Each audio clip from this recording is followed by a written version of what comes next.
Hi, welcome to Communication, an overview. This is recognizing the many forms of communication in order to raise awareness. This presentation is for team members and team leaders, really anyone in any level of the organization who's doing communicating, which really should be everybody. This presentation should be especially effective for teams that are designed for collaboration, especially in the creative field.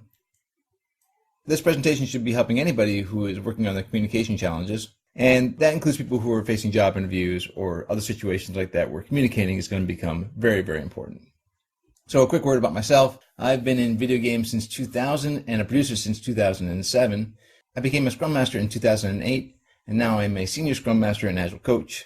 And of course, I've been a cartoonist for about forever. So why does this topic have a presentation of its own? Well, when you study communication, you learn that most people have learned their communication skills passively. And you know this, if you're a family person, the first time your baby swears. You're like, oh shit, he's listening to me. So really in communication, best practices are not obvious or intuitive. You'll oftentimes run against people who say something like, well, the other person just doesn't get it. They're not understanding me. And it could really be that the person's communication skills haven't been honed, and that's why they're not being heard right. One worrisome thing is that poor communication is often read as a bad personality. Oftentimes I've found some of my best team members just really haven't learned communication skills. And what could easily be assumed as someone who's got a poor attitude or a poor personality is really just somebody who hasn't learned how to communicate well. This really can limit your career growth and your personal happiness. But the good news is this, conscious control can happen. And the best way to break out of bad habits is to create new habits to replace them. So that's what we're going to be talking about a little bit today. Let's take a look at the many channels for communication, and there are so many. Verbal communication happens in these situations, right? You can have a one-on-one, or maybe you're doing a team presentation. You get caught into video conferences or maybe even telemeetings. In all those situations, that's when you're going to want to understand what are good verbal communication skills. More and more, we're relying on written communication for business. So these are things like instant messages, emails, creating project documentations or presentations. Really, word choice becomes very important when we're talking about the written word. And of course, there's a whole third category, things like body language, facial expressions, and various other subtleties that'll happen in the course of your business day that you might not recognize are actually communications. Ways that you're signaling the other side how you feel about certain things. So we're going to talk about all these things. There's, of course, a big secret at the end. It would be a great presentation if it didn't reveal some big secret. I'll let you in on that at the very end, so stick around. All right, we're going to take up writing first. Chat messages have become a big piece of the way the business is run these days. People who are working remote or they have a couple different offices and you're relying on chat, even inside the same office, relying on chat systems like Slack or Instant Messenger or Teams to coordinate your team projects. And too often we'll find ourselves in a situation like this.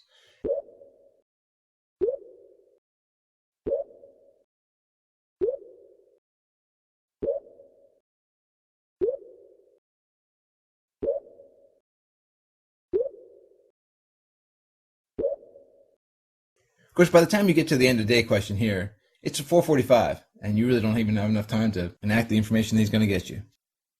So how do we avoid this? What are the important pieces of chat messages? First, write your full question in the opening. Give the other person all the reasons for the question, who the audience is and what you intend to do with the information, and include your deadlines. So that conversation on the previous page could have been short-circuited just by saying something like this. Hey, Other Bob, can you get me this and last month's numbers before the end of the day? Becky needs me to review them for the report tomorrow. Let me know if this turnaround is an issue.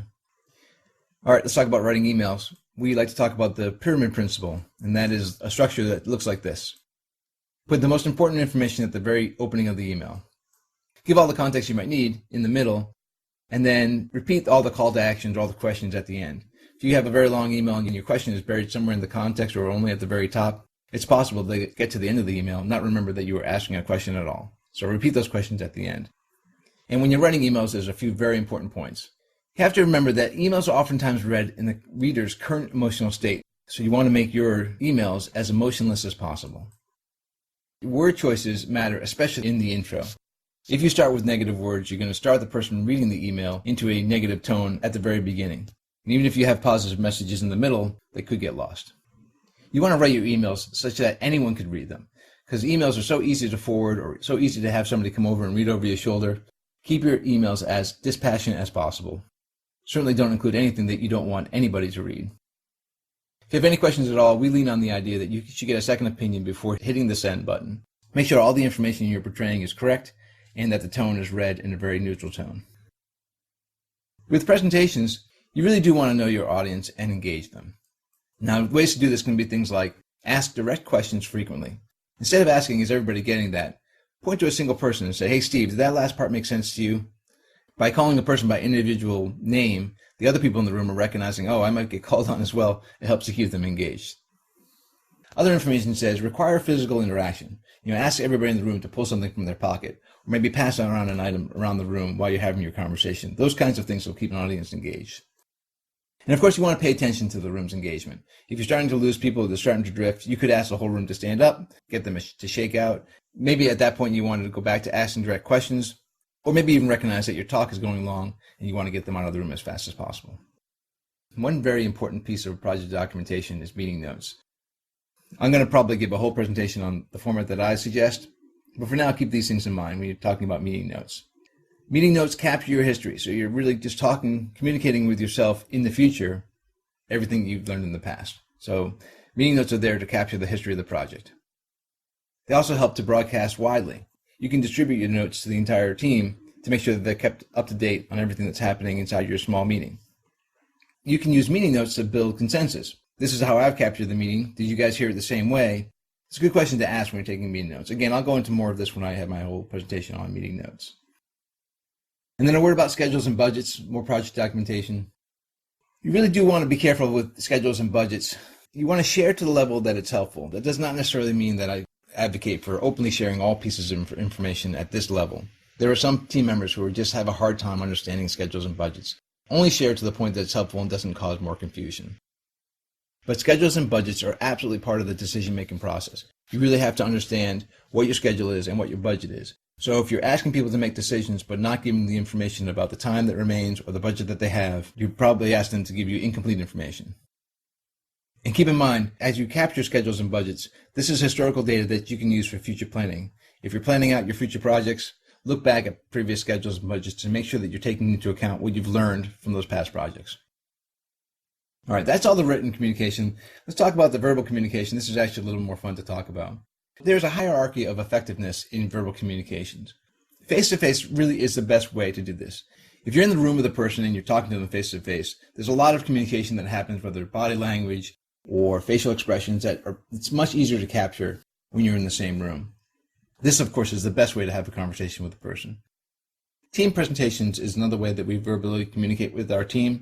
At this point, it's a little harder to read one-on-one facial expressions, but you can do it. Video conferences is the next step down from here, and this happens so often in business today because our teams are distributed. But it's an interesting piece about video conferencing. There are certainly plenty of people who don't like to see themselves on camera. And when you delve into this a little bit, you find out it's really something interesting about human psychology. We're not used to seeing ourselves as we truly look. We're used to seeing ourselves in a mirror, a reflection of ourselves, which is, of course, backwards. So when you see yourself on camera or you see yourself in a photograph, you're not seeing yourself as you look familiar to yourself. You're not seeing yourself in a mirror. You're seeing yourself forward. And that's a lot of the reason why people say, oh, I don't look good in photographs, or I don't like to be on camera, because they're seeing themselves differently than they normally see themselves, in a mirror. Keeping that in mind. Really is, the video conferencing is so much better than the teleconference. The teleconference happens so much, but oftentimes people can get distracted, and you can't read the other side of the conversation with their facial expressions or their body language. You're not sure if you're keeping them engaged, if you're making them angry, or making them laugh. Teleconferencing is really the lowest effective form of verbal communication. So this is not intended to replace Toastmasters. If you're planning on doing a lot of speaking, a lot of public speaking, I would suggest look up Toastmasters. But I did want to talk about a few of the aspects of voice. Raising your awareness of each of these aspects, maybe you can learn which pieces you are good at and which pieces are your next challenges. There are 6 aspects of voice that we're going to talk about. First is the register, and that is the pitch of your general tone. Whether you have a higher pitch voice or a lower pitch voice, it really is a human psychology that the lower the pitch, the more credible you sound to most people. Timbre is your enunciation, or the woody aspect of your voice. When you think of Anthony Hopkins or Liam Neeson, they're obviously trained because they're actors, so they have a really fine timbre to their voice. Prosody is a variation of your tone, or said the opposite way, your monotoneness. You want to have a little bit of variation in your tone. Haste is an easy one to understand, the speed of your conversation. If you're a fast talker, like I know that I am, you want to pay attention to this. Silence is how you allow for a little bit of silence between your sentences, letting people to come in to the conversation by giving them a chance to break in, or even just allowing the conversation to sit for a little bit on a point and wait before you make your next point. And then, of course, your volume, whether you're a loud talker or a soft talker. when people are building their communication skills here, it's generally because they're a soft talker and they need to raise their volume. Both in written and verbal communication, we want to talk a little bit about word choice because this is important as well. The average adult knows about 42,000 words. It's a fairly large vocabulary. However, on average, during any period of their life, you may be using about 20% of your known words in your conversation. These are the words you're most comfortable with using. But again, how you communicate is how you're perceived. So if the 20% that you're using include a lot of negative words, you want to be conscious of that and start making some changes if you want to portray yourself in a more optimistic or upbeat way.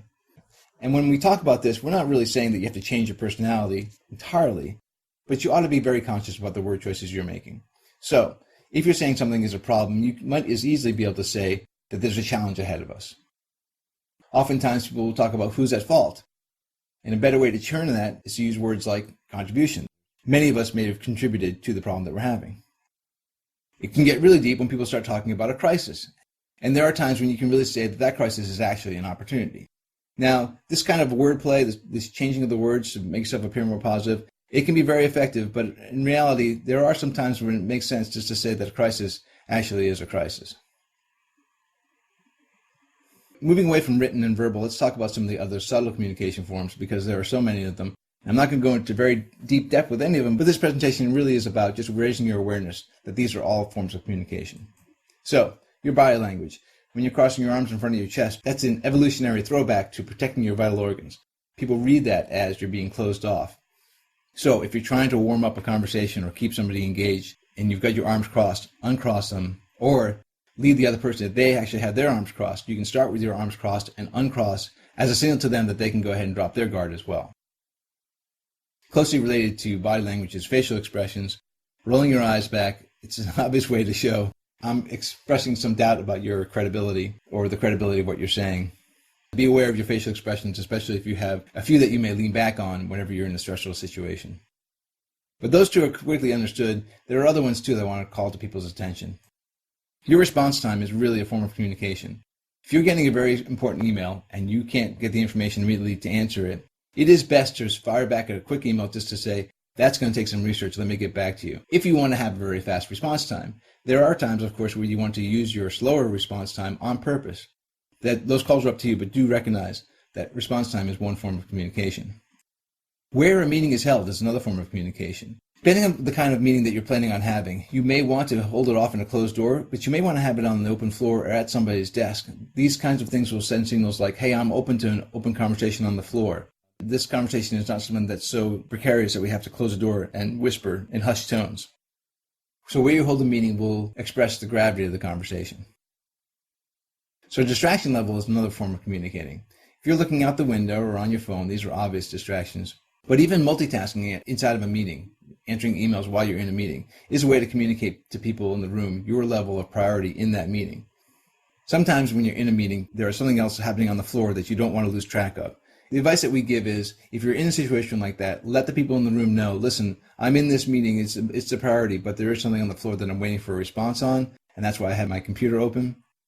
Try to be open and upfront about it, don't let it overtake the meeting. There are often times where I'll see somebody like this, and I'll just simply ask, is this not a good time? We can do this meeting later if you have something else you need to attend to. So be aware of your distraction level. And then canceling meetings too is another form of communication. There are two things that you're communicating in that instance, maybe even more than two. The first is the priority of this one-on-one meeting is not very high compared to other things. And secondly, I don't have complete control of my schedule because this meeting is constantly getting stopped. So the advice I give, especially if you have scheduled one-on-one meetings with the people who will report up to you, book in some extra times during the week that you leave as blank meeting times. So if you have a cancellation, you can drop another meeting into that space. If you have to cancel a meeting on somebody else, we understand the etiquette is it is now your responsibility to reschedule that meeting, even if it wasn't your meeting to make in the first place. So I talked at the beginning about a secret communication skill, and it really is not that much of a secret. Most people know this already, but I did want to put it out there. The most important piece of communicating is active listening. Active listening is a very important topic, and it really does deserve a talk of its own. I'm going to really quickly talk about some important pieces of active listening skills, but in reality, I'll create a whole presentation on this at some point. Here are the 4 quick important pieces of active listening. You want to broadcast your attention to the person you're speaking with. So that means things like facing right at the person, leaning in, taking notes. Again, I prefer to take notes on paper with a notebook rather than on a computer so it doesn't look like I could be doing something else, like sending emails or listening to chat messages. So broadcast the fact that you're paying attention. You're not necessarily having a conversation to solve problems. Really, a lot of active listening is about asking the right questions. If in a conversation it gets to the point where you feel like somebody's asking you to solve their problem, you might say to them something like, "Are you open to some suggestions?" You want to open the door and allow them to tell you that's what they're looking for. In many cases, active listening is not about solving problems. It's just allowing the other person to vent for themselves and leading them to solve their own problems by asking the right questions. So don't interrupt. This is one that I struggle with myself, but it is an important piece. You have to keep in mind that many people don't spend time consciously working on their communication skills. So where you feel like you can jump in and finish a sentence for them, it's really not your place when you're actively listening. Allow that person to have their piece, and you will learn more when you just allow them to finish their own sentences. And maybe the most important piece is to go into conversations expecting to learn something. Doug Stone and Sheila Heen wrote 2 fantastic books, Difficult Conversations and Thanks for the Feedback. These 2 books talk a lot about the idea that you want to enter a conversation with a curiosity to learn something new. Having a conversation is not about winning the conversation, it's about learning. So keep that in mind when you're in a situation where you're actively listening. Well, that's the entire communication overview presentation. Again, my name is Jeff Outlaw. You can reach me at outlawarsons@gmail.com. If you're sending an email about this presentation, if you just put in the subject line regarding the communication overview, I'd appreciate it. Thank you again for spending the time with this video. Please like the video, share it on your social networks, and subscribe to this channel. I expect to be putting out new videos on a regular basis. Thanks so much. Cheers.